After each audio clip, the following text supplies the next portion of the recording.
যে মানুষটার গান শুনে বাংলার হাজার হাজার ছেলেমেয়ে ডিপ্রেশন থেকে বেরিয়ে আসে, যে মানুষটার গলার আওয়াজ মানেই একটা জেনারেশনের কাছে ইমোশন, সেই রূপম ইসলামের পরিবার আজ সোশ্যাল মিডিয়ায় সাইবার টেরোরিজমের শিকার।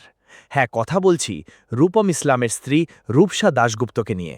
রিসেন্টলি খবর সামনে এসেছে যে রূপসাকে সোশ্যাল মিডিয়ায় দিনের পর দিন কন্টিনিউয়াসলি খুনের হুমকি বা ডেথ থ্রেট দেওয়া হচ্ছে। সোশ্যাল মিডিয়ায় আমরা সবাই ট্রোলিং দেখেছি, কিন্তু একটা মানুষকে, একটা মেয়েকে এইভাবে সরাসরি প্রাণে মেরে ফেলার হুমকি দেওয়াটা কোন লেভেলের মেন্টালিটি? আজ বাংলা পালসের এই মেগা ডকুমেন্টারিতে আমরা কোনো গসিপ বা রিউমার নিয়ে কথা বলবো না। আজ আমরা সরাসরি কথা বলবো সোশ্যাল মিডিয়ার এই ভয়ঙ্কর টক্সিক রিয়ালিটি নিয়ে। কেন একজন স্পষ্টবক্তা মেয়েকে সমাজ এত ভয় পায়, আর ফেক প্রোফাইলের আড়ালে কারা এই জঘন্য কাজগুলো করছে? গ্যারেন্টি দিচ্ছি, পুরো অ্যানালিসিসটা শোনার পর ইন্টারনেটের এই ডার্ক সাইড নিয়ে আপনার চোখ খুলে যাবে। একবার ঠান্ডা মাথায় রিয়ালিটিটা বোঝার চেষ্টা করুন। রূপসা দাশগুপ্ত শুধু একজন স্টার ওয়াইফ নন, তিনি নিজেও একজন অত্যন্ত স্ট্রং এবং ওপিনিয়নেটেড মহিলা। সোশ্যাল মিডিয়ায় পলিটিক্স থেকে শুরু করে সমাজের যে কোনো অন্যায় সব কিছু নিয়েই তিনি খুব ভোকাল। আর ঠিক এখানেই সমাজের একাংশের প্রবলেম শুরু হয়। আমাদের সমাজ আজও একটা স্ট্রং প্রতিবাদী মেয়েকে মেনে নিতে ভয় পায়। আপনি যখনই কোনো অন্যায়ের বিরুদ্ধে সত্যি কথাটা মুখের ওপর বলবেন, তখন কিছু মানুষের ইগোতে আঘাত লাগবেই। আর সোশ্যাল মিডিয়া এমন একটা প্ল্যাটফর্ম যেখানে যে কেউ একটা ফেক অ্যাকাউন্ট খুলে যা খুশি তাই লিখে দিতে পারে। রূপসার ওই স্ট্রং ভয়েসটাকে চুপ করানোর জন্যই এই ট্রোলিংটা শুরু হয়েছিল, কিন্তু সেটা যে এই লেভেলে পৌঁছে যাবে যেখানে সরাসরি ডেথ থ্রেট দেওয়া হবে, সেটা হয়তো কেউ কল্পনাও করতে পারেনি।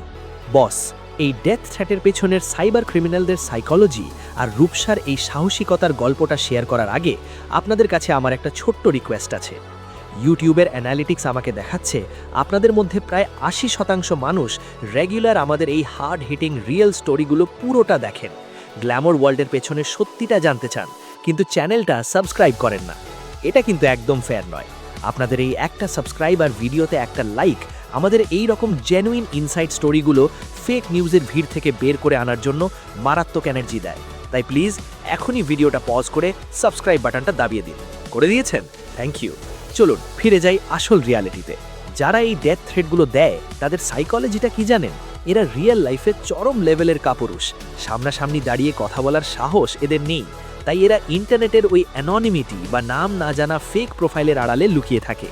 এরা ভাবে স্ক্রিনের ওপারে বসে একটা জঘন্য মেসেজ টাইপ করে দিলেই বোধহয় তারা বিশাল পাওয়ারফুল হয়ে গেল। কিন্তু এরা একবারও ভেবে দেখে না যে স্ক্রিনের এপারেও একটা রক্ত মাংসের মানুষ বসে আছে, তারও একটা পরিবার আছে, সন্তান আছে। প্রতিদিন সকালে উঠে যদি ইনবক্সে খুনের হুমকি দেখতে হয়, তাহলে সেই মানুষটার মেন্টাল হেলথের ওপর দিয়ে কি ঝড় বয়ে যায়। এটা শুধু সাইবার বুলিং নয়, এটা হলো পিওর সাইবার টেরোরিজম। আপনারা হয়তো ভাবছেন রূপম ইসলাম কেন এই বিষয়টা নিয়ে সোশ্যাল মিডিয়ায় বিশাল কোনো সিন ক্রিয়েট করছেন না। বস, ম্যাচিওরিটি জিনিসটা এখানেই।